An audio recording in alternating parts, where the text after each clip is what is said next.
नमस्कार। हिमाचल दस्तक में एक बार फिर आपका स्वागत है। मैं हूं आपके साथ मस्तराम डलैल। पेश करते हैं हिमाचल प्रदेश की प्रमुख खबरें। मंडी जिला में एक स्कूल के उद्घाटन कार्यक्रम से बिना उद्घाटन लौटे शिक्षा मंत्री के मामले को लेकर हिमाचल प्रदेश हाई कोर्ट में मामला दर्ज हो गया है। मामले की सुनवाई में इस मामले को लेकर स्थानीय निवासी कुंजलाल की ओर से हाई कोर्ट में जनहित याचिका दायर की गई है। याचिका पर सुनवाई करते हुए अदालत ने राज्य सरकार को नोटिस जारी कर जवाब तलब किया है।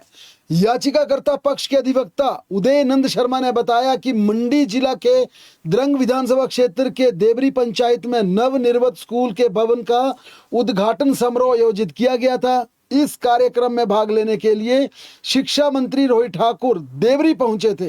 नवनिर्मित भवन में उद्घाटन पट्टिका लगा दी गई थी और कार्यक्रम भी आयोजित किया गया था, लेकिन इसके बाद शिक्षा मंत्री नवनिर्मित भवन का उद्घाटन किए बिना वापस लौट गए। इसे लेकर स्थानीय कुंजलाल ने अदालत में जनहित याचिका दायर कर दी गई है और अब राज्य सरकार से प्रदेश हाई कोर्ट ने इस मामले में जवाब तलब कर लिया है।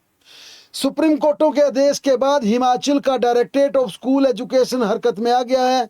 शिक्षा विभाग ने राज्य के सभी डिप्टी डायरेक्टर और स्कूल प्रमुखों को निर्देश जारी कर एक सप्ताह के भीतर उन इन सर्विस C&B शिक्षकों संस्कृत, हिंदी, पंजाबी, उर्दू, ड्राइंग और संगीत की पूरी लिस्ट भेजने को कहा है जिन्होंने अभी तक टेट परीक्षा पास नहीं की है।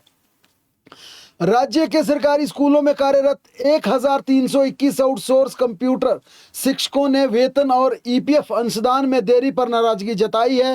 हिमाचल प्रदेश कंप्यूटर शिक्षक संघ ने आरोप लगाया कि उन्हें जून माह का वेतन अभी तक नहीं मिला है।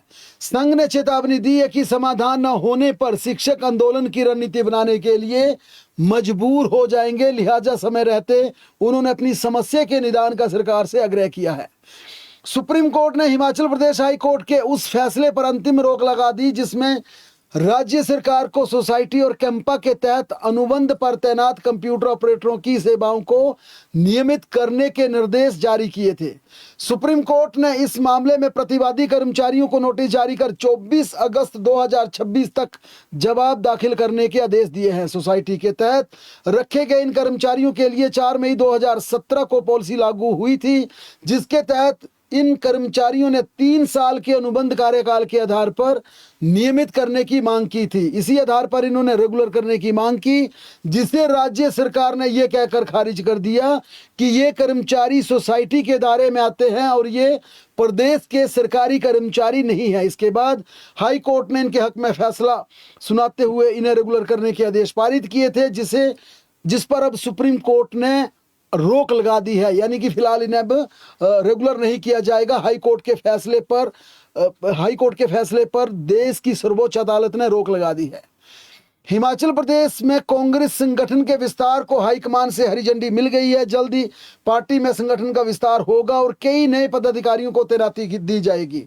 कुछ लोगों को एडजस्ट करने के लिए भी दिल्ली में चर्चा चल रही है। सूत्रों के अनुसार आज दिल्ली में प्रदेश कांग्रेस के अध्यक्ष विनय कुमार ने राष्ट्रीय महासचिव संगठन KC वेणुगोपाल के साथ बैठक की और इस बैठक में उनके साथ प्रभारी रजनी पाटिल भी मौजूद थी और इसके बाद यह तय किया गया कि हिमाचल प्रदेश में अब कांग्रेस का विस्तारीकरण किया जाएगा और नए कार्यकर्ताओं और अनुभव को पार्टी में शामिल किया जाएगा।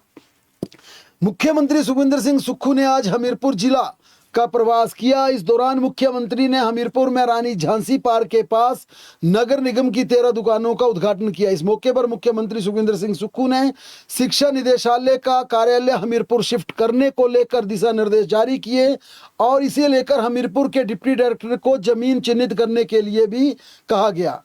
मुख्यमंत्री ने विपक्ष पर तंज कसते हुए कहा कि भाजपा के मौजूदा समय में 28 विधायक हैं, लेकिन अगले आम चुनावों में यानी 2027 का जो विधानसभा का चुनाव होगा उसमें भारतीय जनता पार्टी के 16 विधायक भी जीत नहीं दर्ज कर पाएंगे, यानी कि भाजपा की जीत का आंकड़ा 16 तक सिमट जाएगा। मुख्यमंत्री ने सीधा इशारा भाजपा को किसी भी सूरत में सत्ता में नहीं सौंपने का कर दिया। उनका कहना था कि अगर गलती से भाजपा सरकार हिमाचल प्रदेश में बन भी जाती है तो जयराम ठाकुर हिमाचल प्रदेश के मुख्यमंत्री नहीं बनेंगे। उन्होंने कहा कि अगर ये गलती हिमाचल में हुई और भाजपा गलती से सत्ता में आई तो मौजूदा नेता प्रतिपक्ष एवं पूर्व मुख्यमंत्री जयराम ठाकुर को विधानसभा अध्यक्ष के पद पर ही संतोष करना पड़ेगा।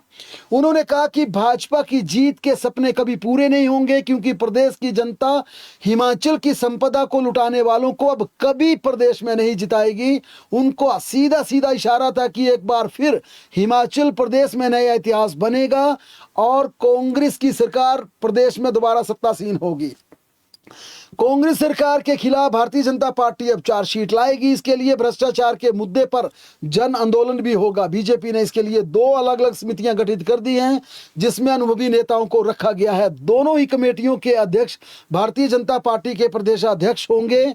इसके अलावा नेता प्रतिपक्ष जयराम ठाकुर एवं पूर्व मुख्यमंत्री जयराम ठाकुर को दोनों समितियों में शामिल किया गया है। अन्य कई अनुभवी और वरिष्ठ नेताओं को भी दोनों कमेटियों में रखा है, जो सुक्खू सरकार के खिलाफ अपनी चार्जशीट लाएंगे और इसमें बताएंगे कि हिमाचल प्रदेश की कांग्रेस सरकार में किन किन कामों में कौन कौन काम जो है वो जनहित में नहीं थे, किन कामों में करप्शन हुई हैं।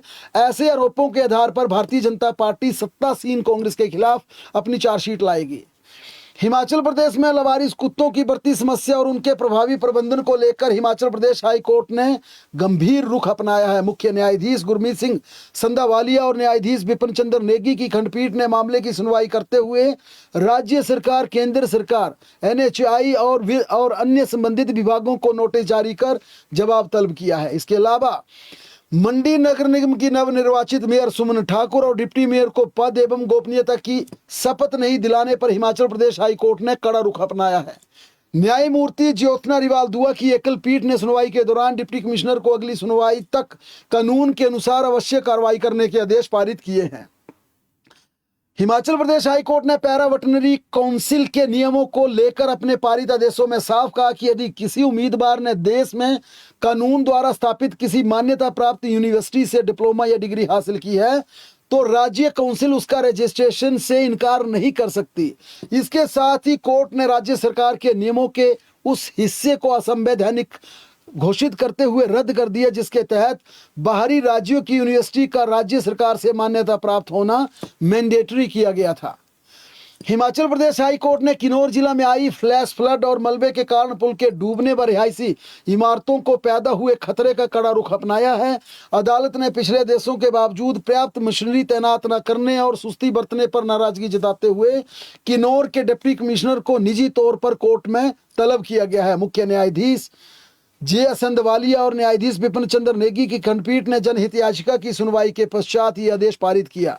ये मामला तहती खड्ड के मूल प्रवाह को बहाल करने का है, जहां जमा मलबे व बोल्डर को हटाने का मसला बना हुआ है।